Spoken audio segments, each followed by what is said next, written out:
And we're back in the Bluff of Studio 771 interviews. This is Charles Barjon, and we have another interview episode with an international student. Today, we have TK. Would you like to give yourself an introduction? Well, my full name is Takalani Molaoa. I am 19 from South Africa, and I'm a transfer student, and I play tennis as well here at Southern. Wow, so. How does one go about the process of like transferring? You know what I mean? I always wondered what that was like. Well, I was at a junior college, so it's a pretty easy thing because after 2 years you're basically supposed to transfer. Mm-hmm. So, and when you're like in a sports, for example, like my tennis coach usually like tries to help me get other schools and whatnot and speaks to other coaches. So yeah, basically just communicating with other coaches and then there's papers you sign and then Paperwork stuff. Right. And is there a big difference between the junior college experience compared to the university experience? Yeah, in terms of size for sure, like junior colleges are generally smaller. You basically know like most everybody in the school. Yeah, it's more like it's a community. More intimate that way, and probably more, would you say, hands-on, like professors-wise? Yes, it's definitely more hands-on. Interesting. But anyway, that's not important. I was just curious. I just really want to talk about your experience as an international student, because we don't really hear much about what it's like, or if there's any struggles or things like that. I'm pretty much ignorant to. So I want to really sit down today and understand what you had to go through, or what you might go through still, things that might be more difficult to you, resources and acquiring things. So let's just start off at the beginning. What really made you want to come to Southern University? Well, firstly... If that is the beginning, right? Right. I mean, I had a great offer here, and in terms of what really made me want to come here is the team. Like, I knew like 4 or 5 people in the team already from back home, so I felt like it was important for me to come to a place where I feel like it was a little bit familiar, people I knew. So that's the main thing. Tennis, right? So have you been playing tennis a long, long time? Yes, I started when I was 7. Wow, 7. Yeah. Wow. I've never played tennis. I've always wanted to. How was that? Were you was it like a team growing up? No, it's individual. It's okay. Literally everything you do yourself, from finding a coach to maybe even trying to get sponsorships and stuff like that. So yeah. Interesting. And it reminds me a lot of like track club type. Is it kind of like group? I don't know how to explain it. Like a YMCA kind of type thing. Like, is it like you go to a place where you learn how to play tennis with other people and then you all like ascend together type? It depends. You can go to a place like that. Like, we call them academies usually. Right. So like if it's a academy, there's like 4 or 5 coaches or whatever. And then they could plan like tours for everybody where they'd be like, okay, we're going to the city, we're going to play this amount of tournaments there and stuff, but it's not like a paid thing for everybody. Right. So you Something all gotta... you did yourself type. Like, right. And it's like, would you say tennis is like a passion of yours? For sure. Definitely. Yeah. That's awesome. I think sports is one of those things that it's almost like when I wrestled, our coach always like, man, this is like your religion, man. You have to really be passionate about it. It's like an everyday thing. So like for example, in wrestling, it was pretty much 24/7. Like say we had a tournament the next day, I have to cut weight and be ready. Oh, wow. Well, how is the process of tennis? Like, how do you prepare for a match, and what is that like? How to prepare for a match? Well, obviously, we practice like all year round. It's not really like a season. Yeah. All right. So it's just basically wherever you can get good tournaments or you feel like you can perform well. the practice is like every day. I'd say probably a good 3-4 hours in a day. Wow. It's pretty good. Kind of like Sunday off or whatever, and you have to include like gym, fitness, and stuff like that. And the mental game as well is like a really big thing that a lot of people who may not play the sport don't know. What is that mental level? Like, for example, like you could train really, really hard during practice and look amazing and just be really good at it. But then when it comes to like playing a match, all of that could literally just go away if your mental game is not there, because nerves come into play. You get tense and stuff like that, and literally when you're tense, you probably will play like you cannot. You said tense? Tense. Like, what's that? Like when you like. Oh, tense. Tense, yeah. All right. Yeah, so that's why I'm like the mental game is really the key to being a great tennis player, like long run. All right. When you play tennis, is there your opponent? Do you guys ever like intimidate each other in that way? Is there a verbal aspect to tennis as well? No, tennis is a very classy sport. Like there's no, I bet. there is no bad talk. When you're wrestling and somebody whispers something in your ear, it's like, what did you just say to me? Right. Yeah, I've seen it with right. other sports. Yeah, no, with us, you can't be doing any of that. Right. Yeah. Would you get like a violation or something from the ref? Right. You would. Right. Even if you cuss, like even if you're just cussing out loud or whatever, you can literally get like a warning. Wow. Right. All right. And I don't know why I'm so intrigued by tennis right now. It reminds me a lot of because my grandfather played tennis in high school. So it's like one of those things that you never do, but you like secretly, vicariously live through somebody. Right. So like I swear my last question on tennis, how is the conditioning for it? Like when you first come into tennis and like, I have this image in my head right now of like hitting a ball against the wall, learning how to hit the ball, follow the ball. Is that a long, drawn-out process? How long does it take for you to become, I guess you can say, one with your racket and really become fluid with it? I think, like, basically, like, learning tennis, like, technical-wise and stuff, it could, if you're consistent with it, it could take 4 or 5 months for you to get to, like, a point where you'd be like, okay, it's, muscle memory, yeah. So, yeah, it could take up to a year. Some people grasp really quickly. Some people take a little longer. Yeah. All right. Now I'll get off the soapbox. So, Southern University, and you're a junior. I'm a junior here as well. So we kind of entered this bluff at the same time. And I remember personally what it was like before. It was very lively. It was hot. Extremely hot. It seems like it's colder these days. But I just remember a campus that was very alive, welcoming many events, and now post-coronavirus and within coronavirus, we see how slow life is. We see less events. So how have you noticed a change, and would you want it to be similar to how it was before, or are you liking how it is now?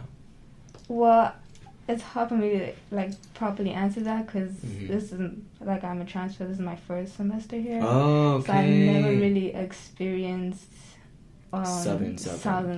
I get that. Right. Interesting. I've seen all the stuff that really happens here, and from that I can see that it's definitely different. Interesting. And how? So, and regardless of being at Southern, we've seen how education itself has changed, really. And we've seen how we went from in-person classrooms getting to interact with our peers, interact with our professors and instructors, and now it's pretty much all online and a lot of self-study. Right. How have you adapted and changed to this new structure of education? Honestly, for me, it hasn't been that difficult because I was homeschooled like all of my high school life, so I never really had teachers like that and stuff, so it wasn't that big piece of a cake, huh? Yeah. Yeah. That's awesome, because I'll be honest, I don't like it at all. I'm somebody who not that I need a professor, but I genuinely love the experience of education, and I genuinely love academia. So to sit in front of a screen and just ruin my eyes. It just it doesn't appeal to me. I get that for sure. But since that's not really a talking point, I want to move into something that I'd say is important on campus, and the real purpose of this interview, the purpose of this podcast, is really giving a voice to students. It's really giving and the sharing of experiences to add to this collective wisdom. And on campus and within Baton Rouge in general, we have many issues, from social injustice to environmental injustice. We have little trivial issues on campus to not enough lighting. What are things and what are notions that you say you're passionate about that you would like to see change within? Well, I am passionate about international students and just having a little bit more of like a cultural awareness around. What do you mean by cultural awareness? Like just having. I mean, obviously we're in a pandemic, so it's kind of hard to like have events and stuff, right? So just having events that recognize some of the people who aren't from here or something, because there are quite a few that I've noticed from all over and stuff. So. All right. And would you say that Southern University is inviting to international students? Yeah. And how would you say that they could change for the better? I think they are pretty inviting. I haven't like specifically struggled with anything like to that point, but I'd say maybe what could be a little bit more easier is like finding jobs as internationals. Obviously, like we cannot work outside of like campus because we need like work permits and a whole lot of documents and stuff. So I just feel like they could make it a little bit more easier for us to like work on campus and stuff. Yeah. Like the work study opportunities and things like that. And how is the city with that? When you say you can't, so how? I guess my question is, how is Baton Rouge, and what is that? Have you been within the States for your entire college education, or have you just came to the States and just come to Southern University? I've been in the States. So when I mean like not being able to get like jobs outside of campus is because legally we're not allowed to work, right? So it just becomes very complicated, especially when you're an athlete because you're on scholarship and stuff like that. So there's certain rules you have to follow with like the programs and stuff. All right. And have you always been within Louisiana? No. I was in Kansas. Kansas? How is Kansas? Explain. I've never been to Kansas. That's so like interesting to me. Kansas is cool, I guess. It was great. I enjoyed my 2 years there. It's definitely different from here. But yeah. What's the could you describe perhaps the cultural difference between Kansas and Louisiana? Well, there's definitely a lot more white people over there. True. But because like my school was in a small town, and also my school was full with internationals, so I didn't really experience like just an American culture specifically. I just experienced a lot of Europeans, South Americans, and yeah, basically. Interesting. Have you ever had the chance to be immersed within American culture like that? No, not really. I would say I only truly made like American friends probably like the beginning of this year. Yeah, and they're not even like from Kansas. Right. Yeah, they're like Cali, Georgia, and stuff like that. That makes sense. And it's funny because even though I'm from here, it's like I come from California. Okay. And I spent a lot of my life around white people, Asian people, because Southern California, although it's a melting pot, it's still overwhelmed with white people. And I really I've never been around this many black people in my life. Really? It's incredibly interesting to me.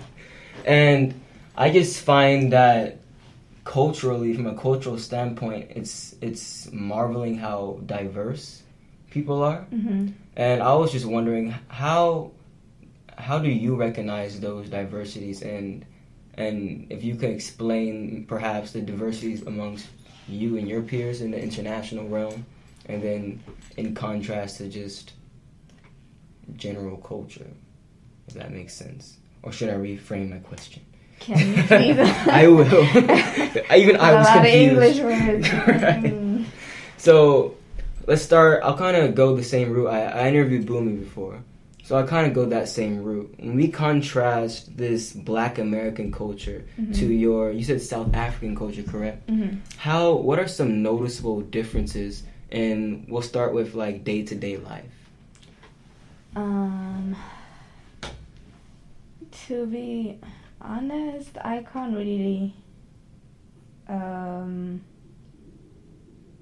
pinpoint like what specifically that's like different. I feel like I can relate a lot to Black Americans, vice versa. I mean, things that are obviously different would be language. We don't speak English that much. What is the name of the language you speak?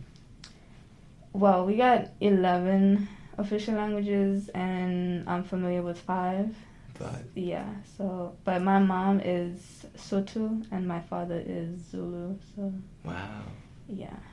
That's awesome. Yeah.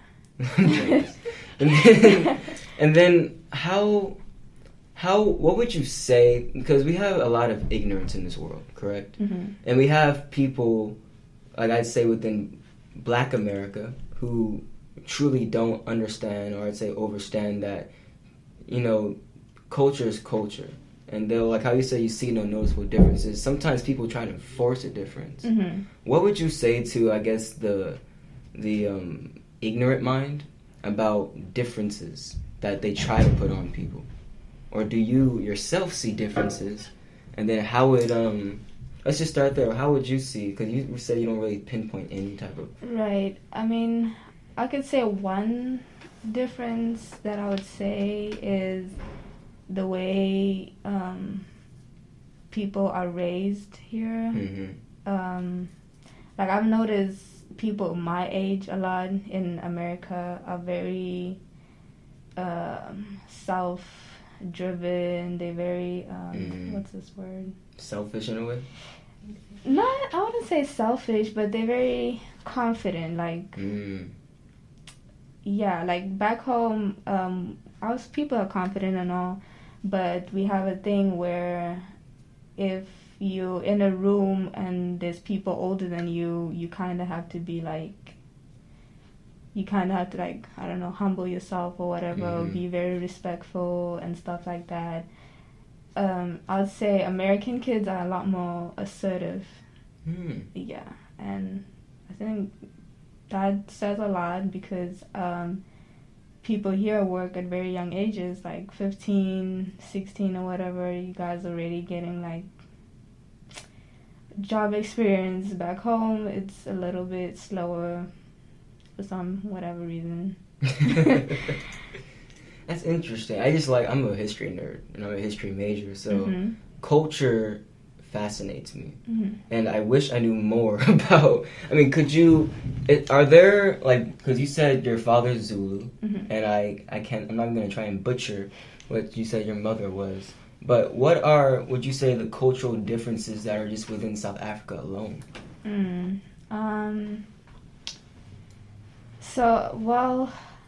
We have 11 different tribes, right, I guess, that are official. So basically, different cities or different groups of cities, like we don't have states, we call them like provinces and stuff. So if we move to a next province, that's basically tapping into a different tribe and stuff. So some of them are similar, and then some of them are like different. But like from my mom and my father's, those are two completely different tribes. And like historically, Zulus are is a more powerful, more well-known tribe. Right. Probably the most spoken Black South African language spoken there. Mm-hmm. While my mom's side, Sotho, it's not so. It's well known, but it's not so spoken and stuff. So, yeah. Was there a cultural blending in your household? Well, there is no blending because it's just my mom. Right. But my mom, she speaks a lot of languages as well. All right. So, but because we live in a city where they don't speak my mother's tongue, we also had to learn the language they speak there and stuff. All right. So I guess that mixes in.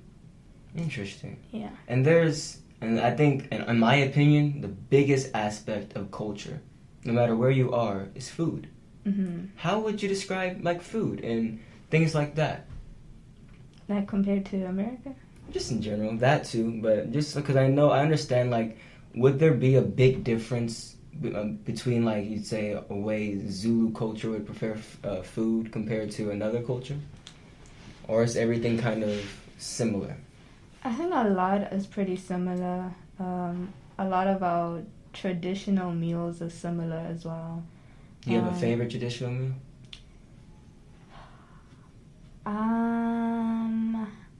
Yes, I think. It's called Molaoa. Sounds good. Until I tell you in English, you might be like, wait. Wait a second. Yeah, so Molaoa is like goat intestines, basically.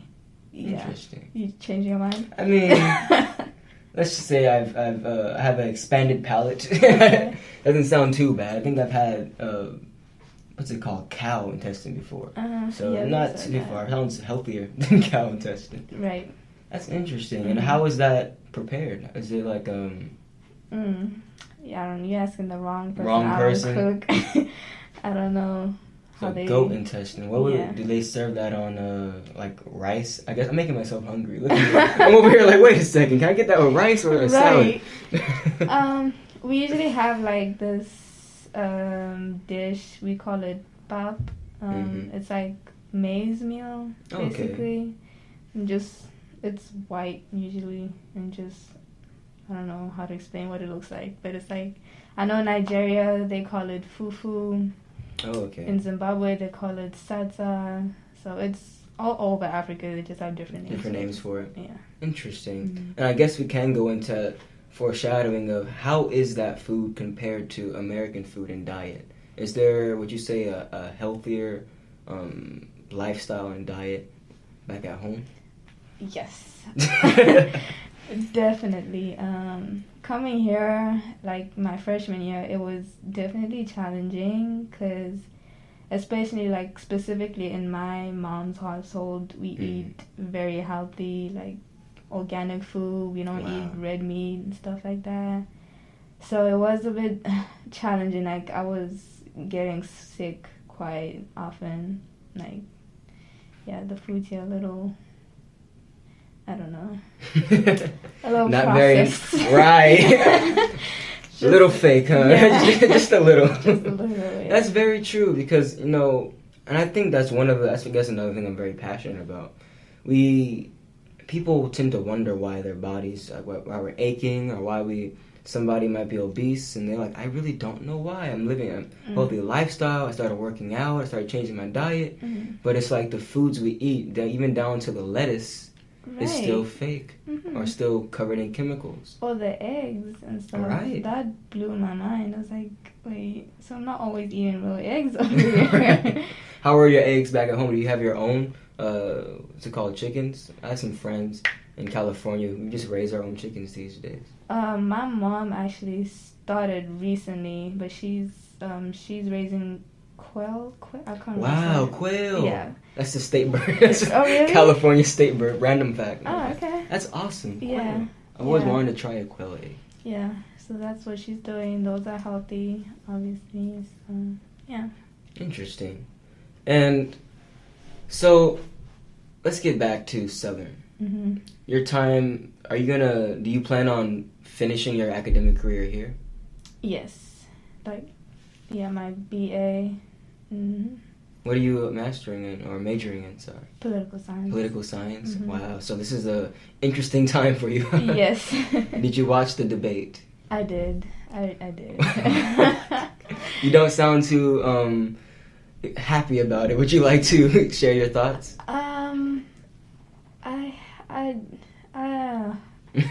It was just a very interesting. I don't know. I've never seen something like that. Like something you would assume would have to be so professional, be so. I don't know. It was Childlike. very childish, immature. I'm just like, I hope the best for America. All right. When Donald Trump began speaking on his son, on Joe Biden's child, that's the moment I said, all right, this really is just like a playground fight. And it bothers me because, in politics, you're dealing with people's lives, like people's actual lives. Like when you're in school, they have like modeled United Nations, and that's just children playing around with fake countries and little written on a piece of paper. Oh, I represent the UK today, or I represent Zimbabwe today, or something like that. But in real life, these are actual people, and it's really uncomfortable and disheartening to see two men who pretty much have the lives of my peers in their hands. You know what I mean? And they like to say the free world, so they have the influence of America in the world in general, and it's I can't even put it into words. It's almost horrific. And what's your general response to Donald Trump's presidency, if you've been watching it closely? I haven't been watching it that closely, to be honest. But I'm very much for the people, my people. So, and I can see when someone is not really considering my people and stuff like that. So I can't really, I don't know. I'm not a fan. Easily not a fan. So yeah, they need to get him out.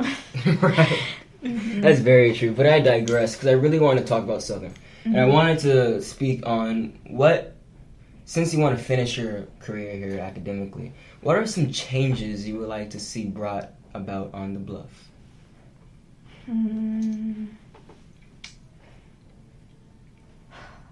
What are some, because for example, the 771 Alliance, we're an organization here who I'd say we are like the people's organization.